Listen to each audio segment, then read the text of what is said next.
Hi hello ನಮಸ್ಕಾರ ಸ್ನೇಹಿತರೆ, ನಾನು ನಿಮ್ಮ ಮನೆಯ ಮಗಳು Girija Hiremath. Welcome to Gavisiri all in one channel. ಇವತ್ತಿನ ನನ್ನ ರೆಸಿಪಿ ಚನ್ನಾ ಮಸಾಲ. ಬನ್ನಿ ಚನ್ನಾ ಮಸಾಲ ಹೇಗೆ ಮಾಡೋದು ಅಂತ ನೋಡ್ಕೊಂಬಿಡೋಣ. ಮೊದಲು ಒಂದು ಕುಕ್ಕರಿಗೆ ಸ್ವಲ್ಪ ಎಣ್ಣೆಯನ್ನು ಹಾಕಿಕೊಂಡು ಅದು ಬಿಸಿಯಾದ ನಂತರ ಉದ್ದಕ್ಕೆ ಹೆಚ್ಚಿದ ಒಂದು 4 ಈರುಳ್ಳಿಯನ್ನು ಹಾಕಿ ಹದವಾಗಿ ಹುರಿದುಕೊಳ್ಳೋಣ.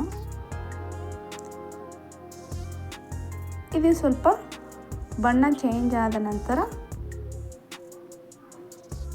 ಚಿಕ್ಕದಾದ 4 ಟೊಮ್ಯಾಟೊವನ್ನು ಹೆಚ್ಚಿಕೊಂಡು ಹಾಕ್ಕೊಂಡಿದ್ದೀವಿ. ಎರಡನ್ನು ಚೆನ್ನಾಗಿ ಫ್ರೈ ಮಾಡೋಣ. ಟೊಮ್ಯಾಟೊ ಸ್ವಲ್ಪ ಮೆತ್ತಗಾಗ್ತಾ ಇದ್ದಂತೆ ಅಲ್ಲಿವರೆಗೂ ಹುರಿಯೋಣ. ನೋಡಿ, ಈರುಳ್ಳಿ ಕಲರ್ ಚೇಂಜ್ ಆಗಿದೆ. ಇವಾಗ ಸ್ವಲ್ಪ ಶುಂಠಿಯನ್ನು ಹಾಕ್ಕೊಳ್ತಾ ಇದ್ದೀವಿ. ನಂತರ ಒಂದು 10-15 ಎಸಳಿನಷ್ಟು ಸುಲಿದ ಬೆಳ್ಳುಳ್ಳಿಯನ್ನು ಹಾಕ್ಕೊಂಡಿದ್ದೀವಿ. ಎಲ್ಲವನ್ನು ಸೇರಿ ಚೆನ್ನಾಗಿ ಫ್ರೈ ಮಾಡೋಣ. ಫ್ರೈ ಆಗಿದೆ. ಇವಾಗ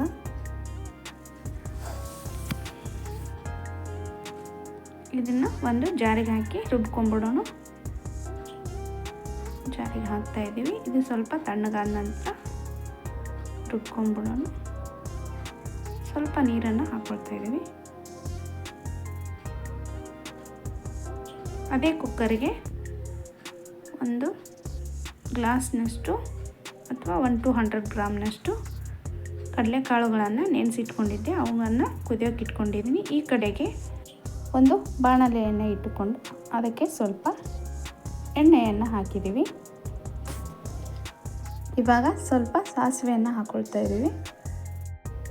ಅವು ಸ್ವಲ್ಪ ಫ್ರೈ ಆದ ನಂತರ ಸ್ವಲ್ಪ ಜೀರಿಗೆಯನ್ನು ಹಾಕ್ಕೊಳ್ತಾ ಇದ್ದೀವಿ. 2 ಚಟಪಟ ಸಿಡಿಯುತ್ತಿದ್ದಂತೆ ಉದ್ದಕ್ಕೆ ಹೆಚ್ಚಿದ ಹಸಿಮೆಣಸಿನಕಾಯಿಯನ್ನು 4 ಹಸಿಮೆಣಸಿನಕಾಯಿ ಹಾಕ್ಕೊಂಡಿದ್ದೀವಿ. ಸ್ವಲ್ಪ ಕರಿಬೇವು, ಒಂದು 1/4 ಟೀ ಸ್ಪೂನ್ ಅರಿಶಿಣ ಪುಡಿಯನ್ನು ಹಾಕ್ಕೊಂಡಿದ್ದೀವಿ. 2 ಸ್ಪೂನ್ ರೆಡ್ ಚಿಲ್ಲಿ ಪೌಡ್ರನ್ನು ಹಾಕ್ಕೊಂಡಿದ್ದೀವಿ. ಒಂದು ಅರ್ಧ ಚಮಚ ಚನ್ನಾ ಮಸಾಲ, 1 ಚಮಚ ಧನಿಯಾ ಪೌಡರ್, ಒಂದು 1/4 ಟೀ ಸ್ಪೂನಷ್ಟು ಗರಂ ಮಸಾಲವನ್ನು ಹಾಕ್ಕೊಂಡು ಎಲ್ಲವನ್ನು ಚೆನ್ನಾಗಿ ಫ್ರೈ ಮಾಡ್ಕೊಳ್ತಾ ಇದ್ದೀವಿ. ಆವಾಗಲೇ ಈರುಳ್ಳಿ ಮತ್ತು ಟೊಮ್ಯಾಟೊವನ್ನು ಫ್ರೈ ಮಾಡ್ಕೊಂಡಿದ್ವಲ್ಲ, ಅದನ್ನು ಪೇಸ್ಟನ್ನು ಹಾಕ್ಕೊಳ್ತಾ ಇದ್ದೀವಿ. ಇವಾಗ ಎಲ್ಲವನ್ನು ಚೆನ್ನಾಗಿ ಮಿಶ್ರಣ ಮಾಡೋಣ. ಸ್ವಲ್ಪ ನೀರನ್ನು ಮಿಕ್ಸ್ ಮಾಡಿ ಹಾಕ್ಕೊಂಡಿದ್ದೀವಿ. ಇವಾಗ ಎಲ್ಲವನ್ನು ಮಿಕ್ಸ್ ಮಾಡಿದ್ದೀವಿ. ಇದು ಚೆನ್ನಾಗಿ ಕುದೀತಾ ಇರುವಾಗಲೇ 1 ಸ್ಪೂನ್ ಉಪ್ಪನ್ನು ಹಾಕ್ಕೊಂಡಿದ್ದೀವಿ. 1 ಸ್ಪೂನ್ ಸಕ್ಕರೆ, ಬೇಯಿಸಿಟ್ಟ ಕಡಲೆಕಾಳುಗಳನ್ನು ಹಾಕಿಕೊಳ್ತಾ ಇದ್ದೀವಿ. ಎಲ್ಲವನ್ನು ಚೆನ್ನಾಗಿ ಮಿಶ್ರಣ ಮಾಡೋಣ.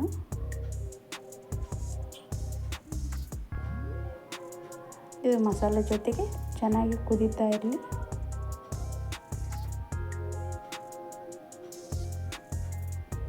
ನೋಡಿ, ಚೆನ್ನಾಗಿ ಕುದೀತಾ ಇದೆ.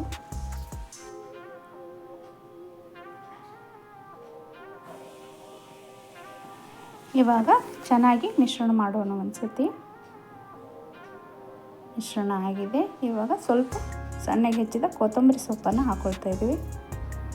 ಮಸಾಲೆ ಕಡಲೆಕಾಳುಗಳ ಜೊತೆ ಚೆನ್ನಾಗಿ ಹೊಂದ್ಕೊಂಡಿದೆ. ಇದಕ್ಕೆ ಕೊನೆಯದಾಗಿ ಸ್ವಲ್ಪ ಬಟರನ್ನು ಹಾಕ್ಕೊಳ್ತಾ ಇದ್ದೀವಿ. ಬಟರನ್ನು ಹಾಕೋದ್ರಿಂದ ಟೇಸ್ಟ್ ಜಾಸ್ತಿ ಆಗುತ್ತೆ, ಅರೋಮಾನು ಚೆನ್ನಾಗಿರುತ್ತೆ. ನೋಡಿ, ಚನ್ನಾ ಮಸಾಲ ರೆಡಿಯಾಗಿದೆ. ಇದನ್ನು ಚಪಾತಿ, ರೋಟಿ, ಪರೋಟ ಜೊತೆನೂ ತಿನ್ಬೋದು. ನಾನು ಮಾಡಿರೋ ರೆಸಿಪಿ ನಿಮಗೆ ಇಷ್ಟ ಆಗಿದ್ದರೆ ಲೈಕ್ ಮಾಡಿ, ಶೇರ್ ಮಾಡಿ, ಸಬ್ಸ್ಕ್ರೈಬ್ ಮಾಡೋದನ್ನು ಮರಿಬೇಡಿ ಫ್ರೆಂಡ್ಸ್. ಸರ್ವರಿಗೂ ದಸರಾ ಹಾಗೂ ನವರಾತ್ರಿ ಹಬ್ಬದ ಹಾರ್ದಿಕ ಶುಭಾಶಯಗಳು. Thank you for watching.